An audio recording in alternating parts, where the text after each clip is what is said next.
बंडखोर खासदाराविरोधात ठाकरेंची युवासेना आक्रमक, गाढवावर खासदारांचे फोटो लावून काढला मोर्चा। 6 खासदारांनी केलेल्या बंडखोरीनंतर ठाकरे सेनेचे कार्यकर्ते आक्रमक झाले आहे। शनिवारी युवा सेनेने गाढवावर बंडखोर खासदारांचे फोटो लावून मोर्चा काढला। ITI कॉलेज ते ITI चौक पर्यंत हा मोर्चा काढण्यात आला। यावेळी खासदारांविरोधात घोषणाबाजी करण्यात आली। भाजपला स्वतःचं बाळ होत नाही, दुसऱ्याचं बाळ स्वतःच्या कमरेवर घेऊन नाचवण्याचं काम करत असल्याचा आरोप शिवसैनिकांनी केला आहे। यापुढे खासदारांच्या घरावर मोर्चा काढणार असल्याचा इशारा शिवसैनिकांनी दिलेला आहे। यावेळी पोलिसांनी आंदोलकांना ताब्यात घेतले। आज नांदेड युवा सेनेतर्फे गद्दारांचं जे आहे ना गाढवावर थिंड काढण्यात आलेली आहे। हे आंदोलन काढण्याचं कारण काय? शिवसेनेच्या जोरावर निवडून यायचं, गद्दारी करायची आणि गद्दार द्यायचं, याला अर्थ काय?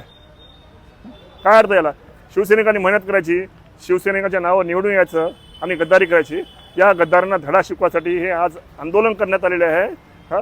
या शिवसेनेमध्ये जे आहेत ते वाघ आहेत आणि जे गद्दार आहेत ते गाढव आहेत आणि त्याच्यामुळे त्यांना तिची जी धिंड आहे ती गाढवा काढण्यात आलेली आहे। या पुढची भूमिका जी आमची अशी आहे, जर या गद्दारांनी जर की शिवसेनेच्या नावाला किंवा उद्धव साहेबाला बदनाम करण्याचा प्रयत्न केला तर याच्यापेक्षा अतितीव्र आंदोलन करण्यात येईल। वेळप्रसंगी त्यांच्या घरावर बी आणि त्यांच्या तालुक्यात बी की नाही कठोर असे आंदोलन करण्यात येईल।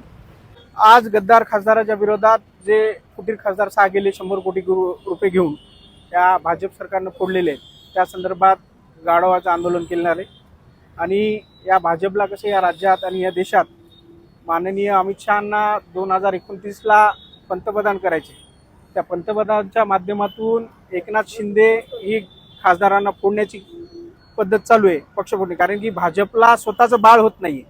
भाजप दुसऱ्याचं बाळ चोरून स्वतःचे बाळ कमरेवर, लोकांचे बाळ कमरेवर नाचवण्याचं काम या भाजपच्या वतीने या राज्यात आणि या देशात चालू आहे। कारण की तृणमूल बघितलं आपण पाहिलं असेल, या देशातील तृणमूलचे 20 आमदार फोडलेले आहेत आणि खासदार 20 फोडलेले आहेत। तर हे लोकशाही विरोधी आहेत आणि लोकशाही विरोधी राहणारच आहेत, कारण की यांना मुळात संविधान संपवायचे या देशातून। या देश हा हुकुमशहाकडे वाटचाल करत आहे। नाही, मी पूर्व सूचना दिली, मी कर्मचाऱ्याला दिली, मी घोषणा आमचे निदर्शने आहेत म्हणलो, साहेबांना सांगितलं होतं। मी असं कुठलंही काही नाही सांगून इमिटेशन देऊन केलेलं आहे।